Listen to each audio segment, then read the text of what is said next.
एक बार की बात है, राजा अकबर व उनके प्रिय बीरबल के बीच कुछ मनमुटाव हो गया। इसके चलते राजा ने बीरबल को राज्य से दूर जाने की सजा दे दी। इस परिस्थिति में भी बीरबल ने हार न मानी और उन्होंने अन्य गांव जाकर वेश बदलकर खेती करना शुरू किया। अब वह एक किसान के रूप में अपना जीवन गुजारने लगे। शुरू में तो राजा अकबर के लिए सब कुछ सामान्य सा था, लेकिन कुछ ही दिन बीते थे कि राजा को अपनी गलती का एहसास होने लगा। वह अपनी दैनिक दिनचर्या में बीरबल को याद करने लगे थे। जब भी उनके समक्ष कोई मुश्किल परेशानी आती तो उन्हें बीरबल की कमी खूब खलती थी। एक दिन राजा अकबर से रहा न गया। उन्होंने अपने सेनापति को बुलाया और उन्हें बीरबल को ढूंढ लाने का आदेश दिया। राजा की आज्ञा अनुसार हर गांव, हर गली में बीरबल की खोज शुरू की गई। सभी सैनिकों ने हर एक कोना छान मारा, लेकिन वे बीरबल को ढूंढ न सके। राजा को जब इस बात की जानकारी मिली तो वे बड़े निराश हुए। अब बीरबल से मिलने की उनकी बेचैनी और बढ़ने लगी थी। अचानक राजा के मन में एक उपाय आया। उन्होंने आदेश दिया कि सभी गांव के मुखिया को संदेश भेजा जाए कि उन सभी को एक बर्तन के अंदर बुद्धि डालकर राजा को भेजना होगा।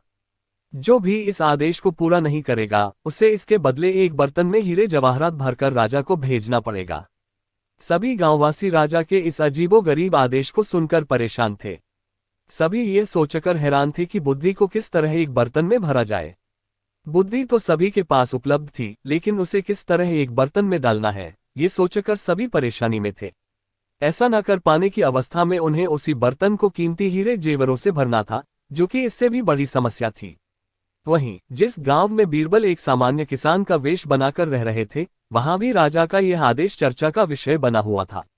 गांव के सभी बड़े बुजुर्ग निराश होकर बैठे हुए थे कि वहां बीरबल आए और उन्होंने कहा कि वह इस समस्या का समाधान निकाल सकते हैं। पहले तो किसी को भी इस बात का यकीन नहीं हुआ, लेकिन उनके पास बीरबल पर विश्वास करने के अलावा और कोई रास्ता नहीं था। इसलिए इस काम की बागडोर बीरबल को सौंपी गई। उस वक्त गांव में तरबूज की फसल उगाने का समय था। बीरबल ने तरबूज के पौधे की एक बेल को एक बर्तन में डाला। धीरे धीरे उस बेल में तरबूज का फल लगने लगा और समय के साथ ही तरबूज ने बर्तन का आकार ले लिया। जैसे ही बर्तन तरबूज से पूरा भर गया, बीरबल ने बेल को फल से अलग किया और उस बर्तन को तरबूज समेत राजा के दरबार में भिजवा दिया। साथ में ये संदेश भी भेज कि उस बर्तन के अंदर बुद्धि भरी है और राजा को बर्तन को बिना तोड़े ही बुद्धि को निकालना होगा। जैसे ही राजा ने तरबूज से भरा हुआ बर्तन देखा व उसे निकालने की शर्त सुनी तो उन्हें यकीन हो गया कि ऐसा विचार केवल बीरबल का ही हो सकता है। उन्होंने जल्दी से अपना घोड़ा मंगवाया और बीरबल को अपने साथ वापस लाने के लिए गांव की ओर चल दिए। कहानी से सीख। इस कहानी से हमें ये शिक्षा मिलती है कि हर मुश्किल सवाल का कोई न कोई जवाब जरूर होता है। हमें केवल थोड़ा हटकर सोचने की जरूरत होती है। अगर यह वीडियो आपको अच्छा लगा तो हमारे चैनल को लाइक करें और सब्सक्राइब करना ना भूलें।